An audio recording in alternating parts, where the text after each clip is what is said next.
안녕하세요. 초가스입니다. 이번 화는 마흔자로 공략기 3화 식단 계획입니다. 3화 진행에 앞서 2화 복습을 하겠습니다. 첫째, 간 건강이 먼저다. 간 건강 상태에 따라 체지방 분해량이 결정됩니다. 둘째, 인슐린 분비 최소화를 충족한 조건 하에서 공복 유지, 운동, 충분한 수면을 취할 때 지방이 분해됩니다. 셋째, 다이어트 보조제는 공복을 유지시켜 호르몬 윈감성 리파제 HSL을 활성화시키는 도구일 뿐이며 주사만 맞고 아무 노력이 없다면 건강한 다이어트는 불가능하다고 다시 한번 말씀을 드리고 3화를 진행하겠습니다. 지난 1화에 다뤘던 저의 건강검진 결과표입니다. 2025년 11월 정기검진을 받고 결과가 좋지 않아 3월 초와 4월 말에 추적 검사를 진행했습니다.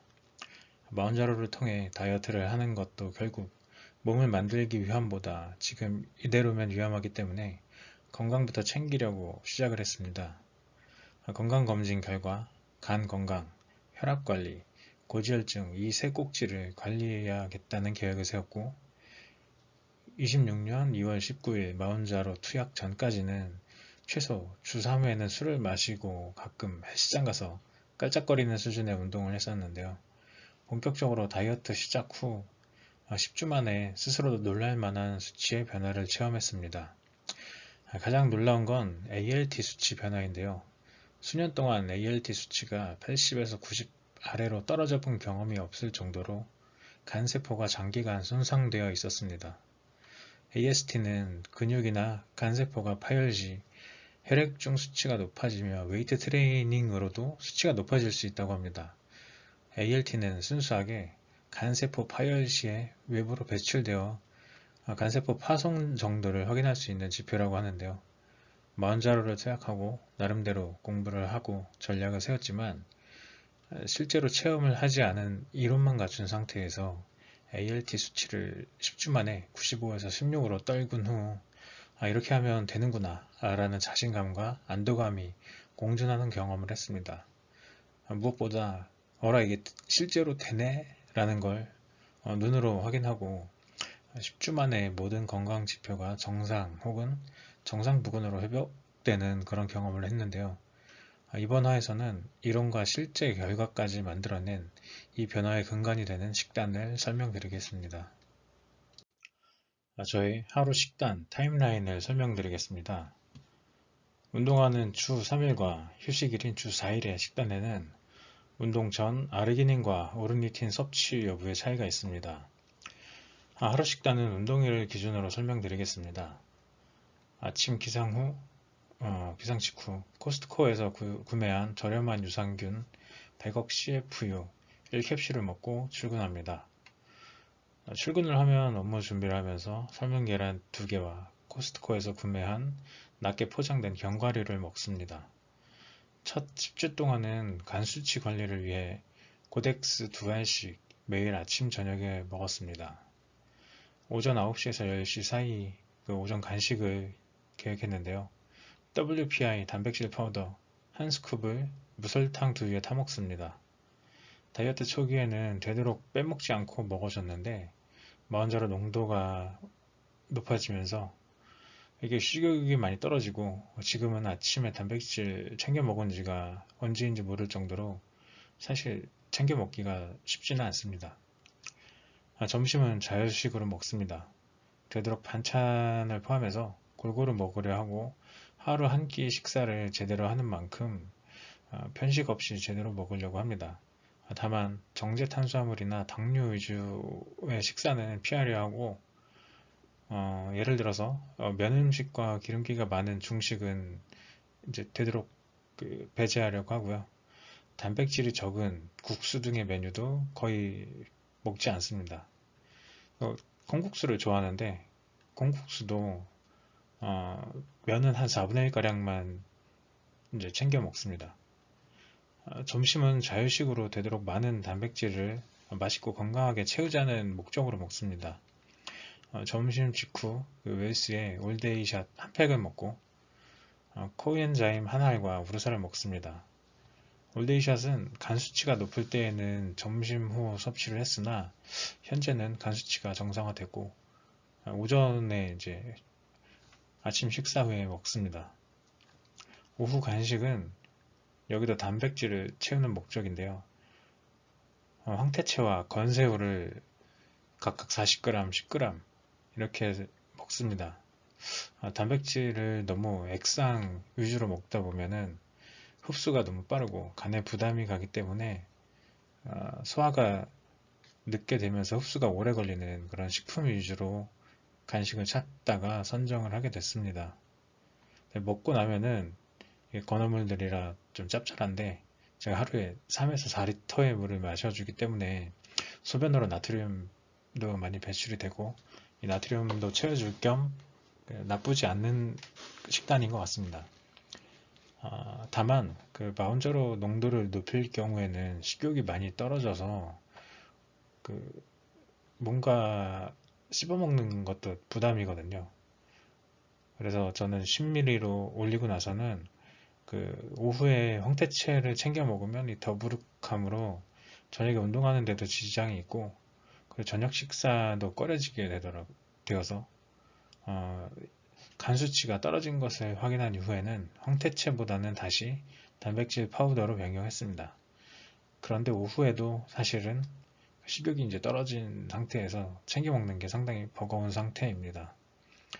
이렇게 단백질을 챙겨 먹는 게 정말 큰 일인데요. 요즘에 근손실이 1kg 이상 발생을 한 상황입니다. 퇴근 후 운동 전에는 아르기닌 3알 그리고 오르니틴 2알을 먹습니다. 이 3알은 아르기닌 3000mg이고요. 오르니틴 2알은 오르니틴 1000mg입니다.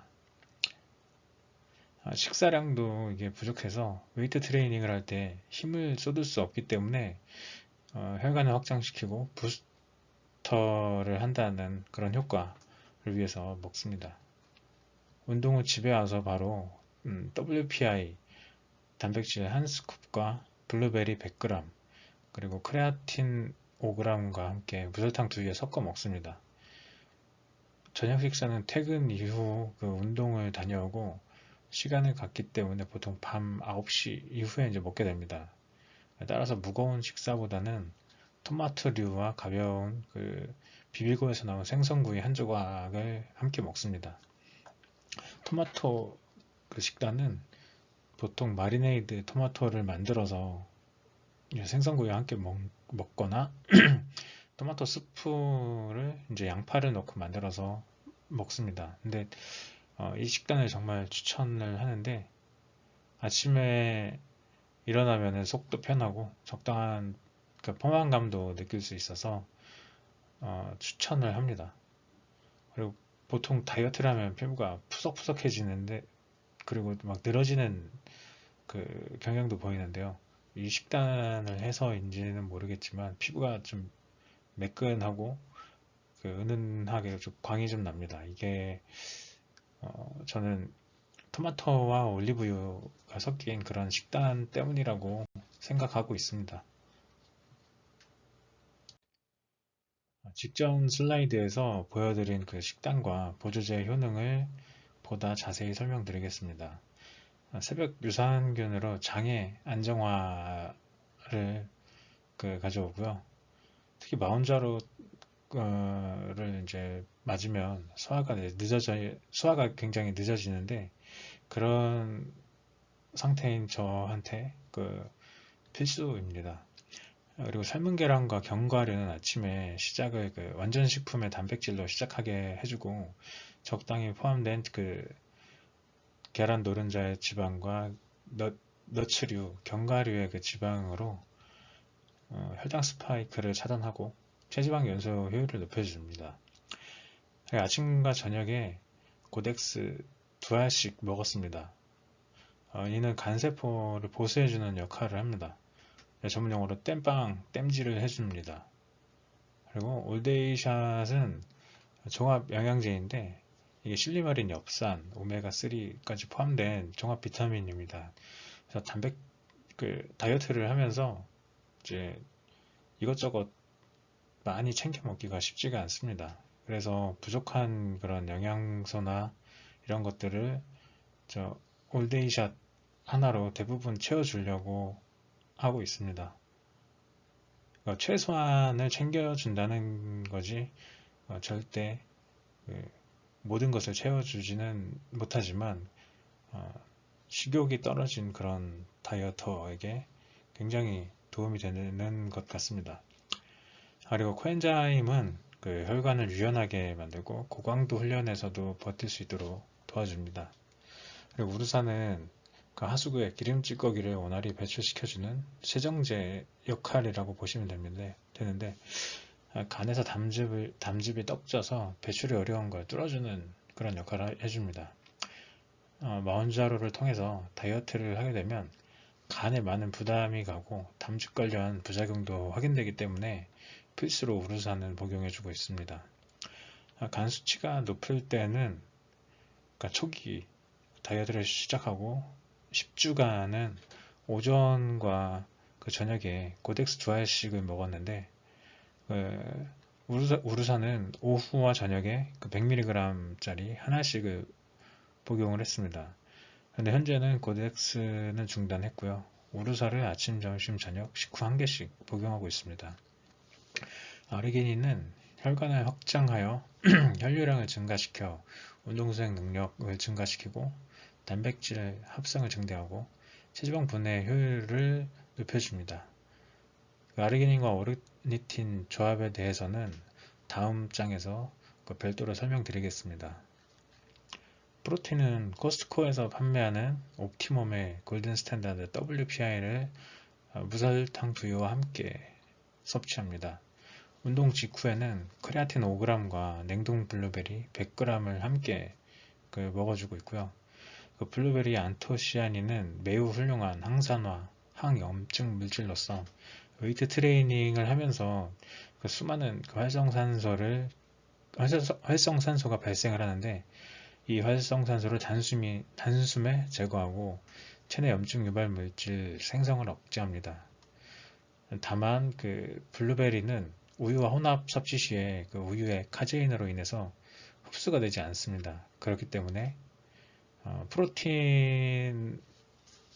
프로틴도 유청이 분리된 WPI 위주로 이제 무설탕 두유와 먹고 있습니다.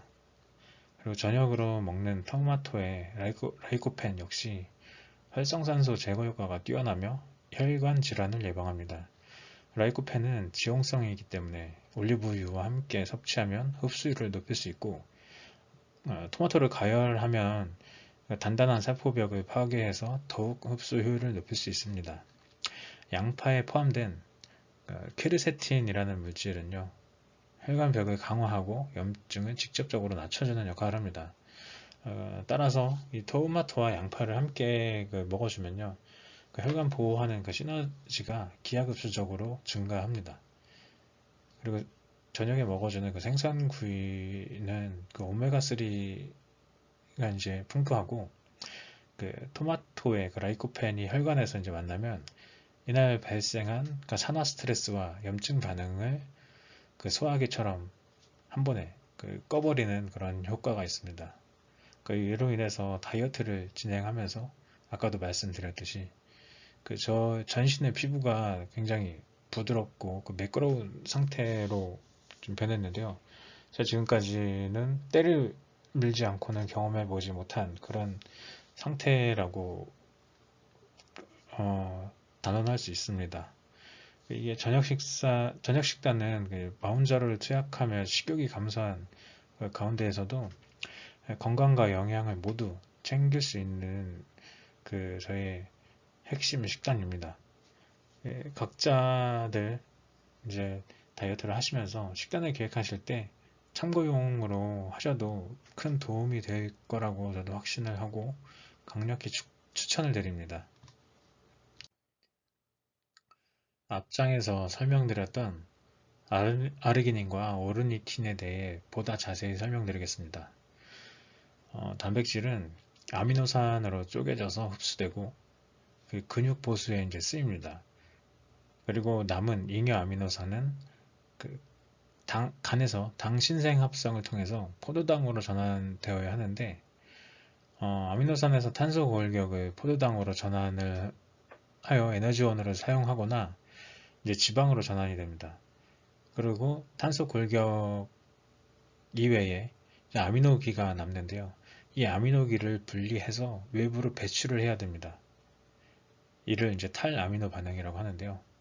그 아미노기는 그 혈액 속의 수소 이온과 결합하면은 NH3, 암모니아가 생성이 됩니다. 근데 암모니아는 아시다시피 독성 물질이고 우리 몸 내부에서도 독성 물질로 작용을 합니다. 따라서 이 암모니아가 이제 발생을 하면 간에서 이 독성 암모니아를 가장 먼저 제거를 해야 되고 암모니아를 요소로 변환시키고 그 요소는 콩팥을 지나서 소변으로 배출됩니다. 간에서 암모니아를 요소로 변환시키는 사이클을 우레아 사이클이라고 부릅니다. 그냥 요소는 우레아, 영어로 우레아이기 때문에 그런 뜻이고요. 여기서 아르기닌과 오르니틴은 모두 간 내부에서 암모니아를 적재하고 우레아 공정을 한 바퀴 이렇게 돌려주는 덤프 트럭 역할을 합니다. 그러니까 배달기사라고 보시면 되고요. 단백질을 과하게 섭취하고 남은 잉여 아미노산은 반드시 암모니아로 전환이 되는데 우리 몸은 독성 물질을 가장 먼저 치워야 하기 때문에 아르기닌이건 오르니틴이건 일단 닥치는 대로 배달 뺑뺑이를 돌리는 겁니다. 그래서 암모니아를 우선 제거하는 데 사용이 되는데 아르기닌은 주 목적이 암모니아 제거가 아니라 혈관을 확장시켜서 몸의 퍼포먼스를 올리고 근육 합성과 지방 연소 효율을 높여주는 그런 혈관을 확장시키는 불도저로 사용이 되어야 합니다. 그런데 암모니아가 발생해서 몸의 비상사태로 모두 암모니아가 덤프트럭처럼 이제 사용이 되면 혈관을 확장시킬 그런 장비가 사라지는 꼴이 됩니다. 따라서 아르기닌과 오르니틴을 함께 섭취를 해주면 오르니틴이 암모니아 뺑뺑이를 전담하고 아르기닌은 혈관 확장에만 집중할 수 있게 됩니다. 그래서 아르기닌 복용의 목적을 달성할 수 있게 됩니다. 아르기닌은 혈관 확장에 소모되면 이제 사라지지만 오르니틴은 암모니아 공정을 한 바퀴 돌면 암모니아가 비워지고 그 비워진 적재 칸에 다시 암모니아를 싣고 뺑뺑이가 가능합니다. 그래서 아르기닌과 오르니틴의 비율을 저는 3대 1로 섭취하고 있습니다.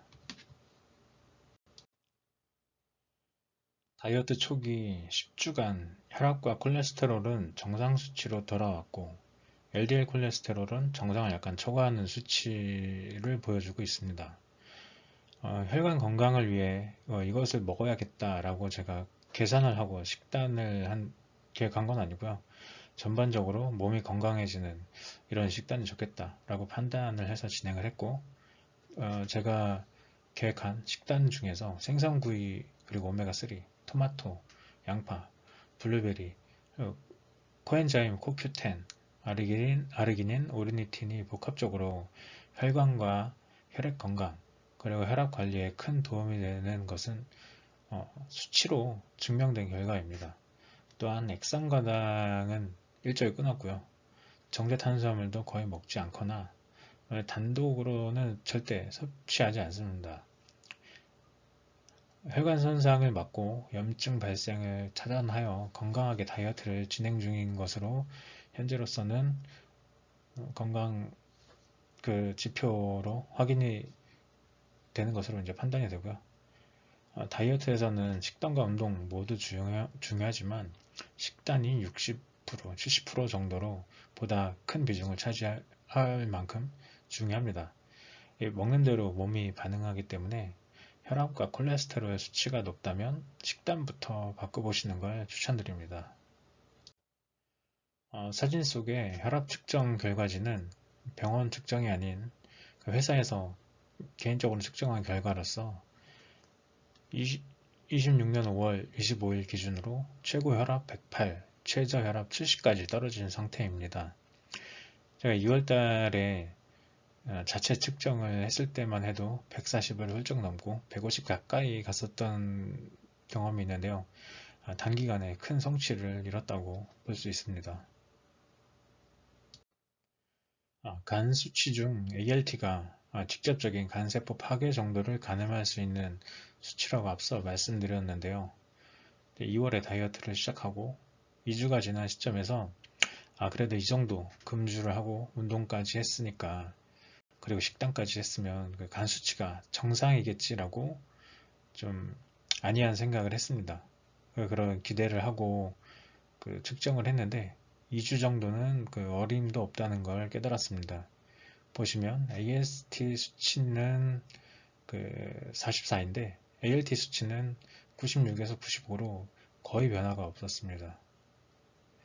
이제 그때 좀 긴장감을 갖고 이대로는 절대 안 되겠다 라고 느껴서 병원에서 간장약 처방을 요청을 해서 그때부터 이제 고덱스를 처방을 했고, 처방을 받아서 그때부터 복용을 시작했습니다.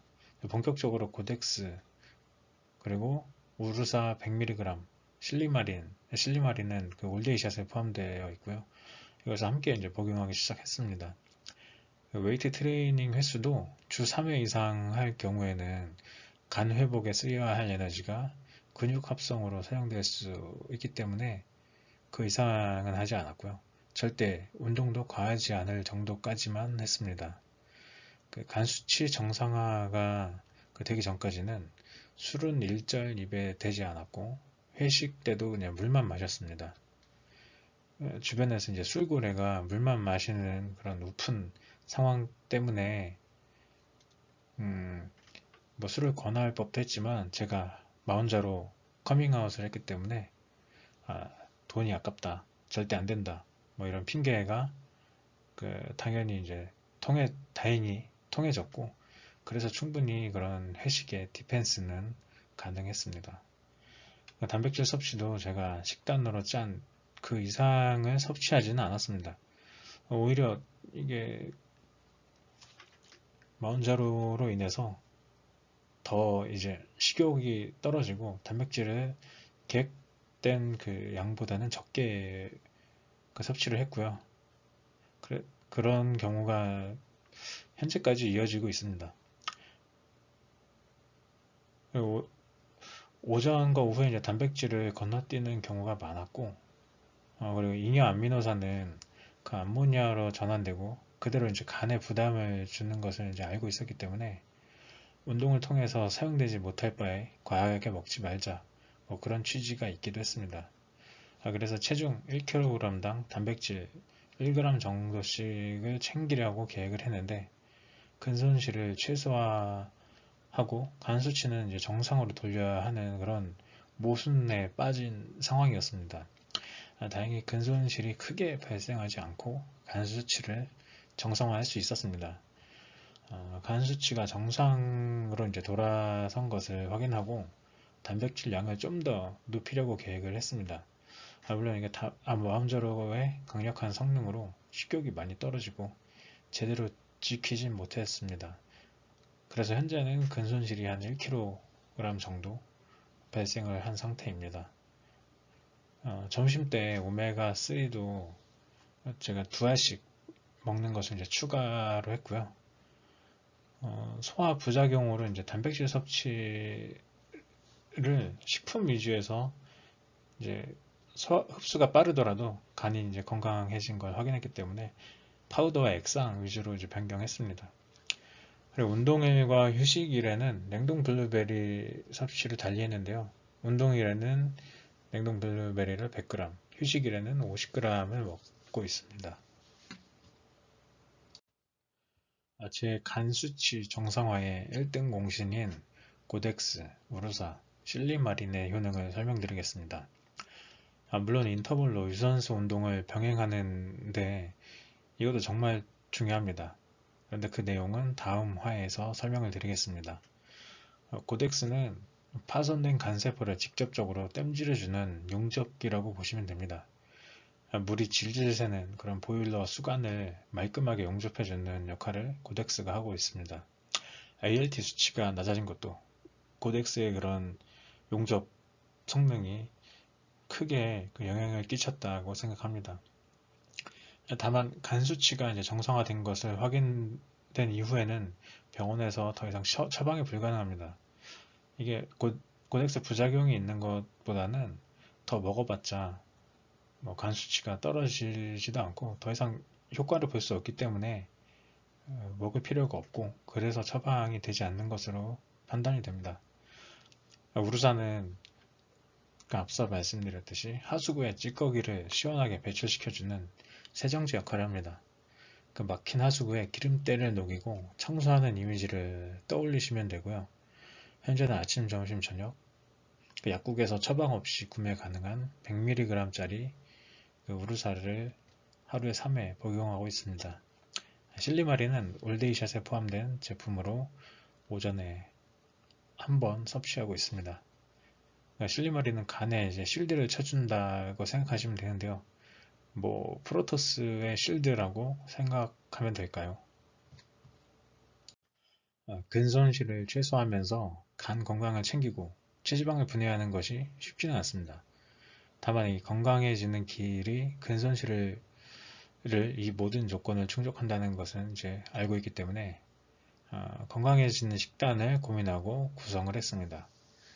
단백질은 앞서 말씀드렸듯이 체중 1kg당 1g을 먹고 있습니다. 뭐 정확히는 제지방량을 측정한 후에 그 제지방량 1kg당 단백질을 몇 g 먹어야 한다라는 게 보다 정확하겠지만 현재는 제가 몸을 키우는 단계가 아니기 때문에 적당한 선에서 과하지 않게 유지하고 있습니다. 무엇보다 체지방을 분해하려면 인슐린의 활동을 최소화해야 하지만 근육을 키우려면 인슐린 분비가 필수입니다. 따라서 운동 직후에는 단백질 파우더를 먹을 때 냉동 블루베리를 함께 섭취해서 블루베리의 안토시아닌으로 활성산소도 잡고 그리고 달달한 그 과일의 당분으로 인슐린까지 불러내어서 근육의 합성 기회로 사용하고 있습니다.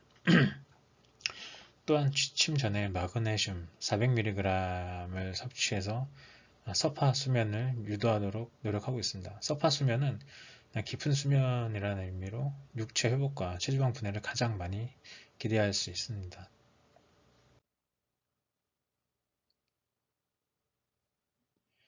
이번 장은 이해를 돕기 위한 앞장의 내용을 AI로 이미지화한 것입니다.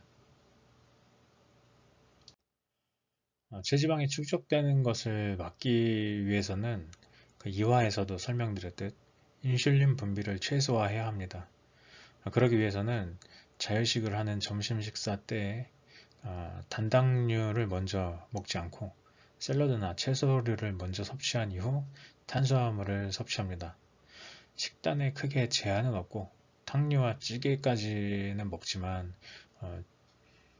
중식, 중국 요리는 이제 제외하려 하고 먹더라도 그 메뉴 중에 탄수화물과 기름기가 이제 덜 섞인 그런 메뉴를 찾습니다. 저녁 식사는 앞서 말씀드렸고 가끔 이제 고기가 땡길 때가 있습니다.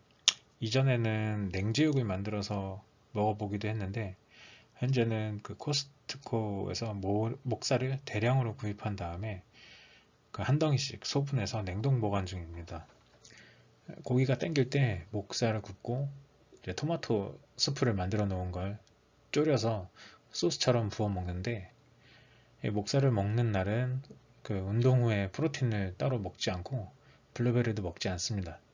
왜 그러냐면 블루베리에 이제 포함된 당분으로 인슐린이 분비가 될 수 있고 그 인슐린으로 인해서 돼지 목살에 포함된 엄청난 기름이 그대로 체지방으로 흡수될 우려가 크기 때문입니다. 이론적으로는 프로틴을 먹고 뭐 블루베리를 먹더라도 이제 파우더 형태로 흡수가 빠른 그 단백질을 먹기 때문에 시간 텀을 갖고 그 이후에 목살을 먹으면은 목살의 지방이 흡수되지 않을 수 있습니다. 그런데 돼지 목살을 먹을 때 이제 목살 자체가 그 무거운 식재료다 보니까 늦은 시간에 그것도 이제 식욕이 떨어진 상태에서 그렇게까지 단백질을 먹고 또 목살까지 먹기에는 이제 많이 부담스럽고요. 이제 그리고 이제 만에 하나 돼지 목살을 먹으면 만약에 타이밍 조절이 잘못돼서 인슐린과 돼지 기름이 만나면 이제 대참사가 발생하기 때문에 목살을 먹는 날에는 오로지 그냥 돼지 목살에 토마토 스프만 부어서 먹습니다. 이 내용이 이제 썸네일의 어그로였는데요. 이제 다이어트를 하면서 돼지고기를 먹을 때에는 밥이나 쌈장, 뭐 소주, 그리고 과일 등을 이제 함께 먹어서 인슐린이 이제 폭발을 하게 될 거고요. 그럼 이제 그 돼지고기의 지방이 그대로 흡수되는 대참사를 피하라는 그런 의미였습니다. 다이어트를 시작하고 제가 음료수는 물과 커피 이외에는 마셔본 적이 없습니다. 이마저도 예전에는 저녁 때 커피는 이제 더블 샷으로도 먹었었는데 현재는 카페인의 그 민감성이 높아져서 낮에 마셔도 밤에 잠을 잘 못 이루는 그런 몸이 되었습니다. 그래서 현재는 디카페인만 마시고 있고요. 액상과당은 입에 일절 되지 않습니다. 그리고 간식으로 뭐 과자나 이런 것들도 먹지 않는데 만약에 먹게 되면 그 이제 열심히 굶은 그런 공복 상태가 아니라 다른 음식을 먹고 난 이후 그런 디저트 형태로 그렇게 먹는 것이 이제 안전할 것입니다. 그리고 술은 거의 끊는 상태나 이제 마찬가지인데요. 마음자로로 인해서 전혀 생각이 나지 않습니다. 가끔 생각나서 이제 마시더라도 위스키 한 잔을 뭐 생선회와 이렇게 먹으면서 뭐 여러 번 나눠 마신다던가 한 잔을 뭐 그렇게 마시고 있습니다. 특히 이제 뭐 당분이 포함된 술이나 담금주, 발효주, 그리고 인공 감미료가 들어간 소주는 뭐 거의 마시지 않고요. 오로지 증류주만 마십니다. 가끔 이제 증류주가 아닌 술이 땡기면 청주 정도, 청주를 한 잔 정도 이제 아주 가볍게 마시는데 이것도 한 달에 한 번도 마시지 않습니다. 뭐 이 정도면 거의 술을 끊었다고 볼 수 있을 것입니다. 이번 장도 이해를 돕기 위해서 앞장의 내용을 AI로 이미지화한 것입니다. 앞에 앞장들은 그 건강을 회복하기 위한 그런 식단 계획이었다면 이번 장은 오로지 체지방 분해를 위한 그런 목적인데요. 점심 식사 시에 채소를 먼저 먹기, 저녁 식사에는 지방을 먹을 때에는 탄수화물을 통제한 상태로 섭취를 합니다. 썸네일에 삼겹살과 블루베리를 함께 먹지 않는다는 그런 어그로입니다. 단당류와 정제탄수화물은 끊던가 먹더라도 식후 디저트를 먹고 단독 섭취는 절대 불가합니다. 그리고 마지막으로 술은 되도록 먹지 않으며 먹더라도 인슐린이 분비되지 않는 안주류와 중류주 위주로 먹습니다. 저녁 식사로 삼겹살에 소주 각 2병 그리고 공깃밥에 후식 냉면까지 이제 때려주면 아주 야무지게 일주일 노력과 주삭값 날리는 겁니다. 3화 내용을 마무리하면서 요약하겠습니다. 인슐린 분비 최소화와 간 건강을 우선으로 하여 식단을 짰습니다. 마운자로를 10mg으로 이제 투약해보니 식욕이 많이 떨어집니다. 그걸 반영하고 계획을 이제 세워야 합니다. 그리고 건강보조제는 최소화하는 것이 좋습니다. 다만 건강 상태에 따라서 반드시 필요한 부분은 채워져야 하며 신체 활동과 영양 상태, 건강 상태를 고려해서 계획을 세워야 합니다. 다음화 마운자로 공략기 4화는 운동 계획에 대해 공유드리겠습니다. 운동 부위와 운동을 시작하기 전의 원칙, 그리고 체지방 연소를 위한 심박수 관리와 인터벌 트레이닝에 대해 말씀드리겠습니다. 그리고 지난 15주간의 기록을 담은 체성분 변화도 다시 한번 공유할 예정입니다.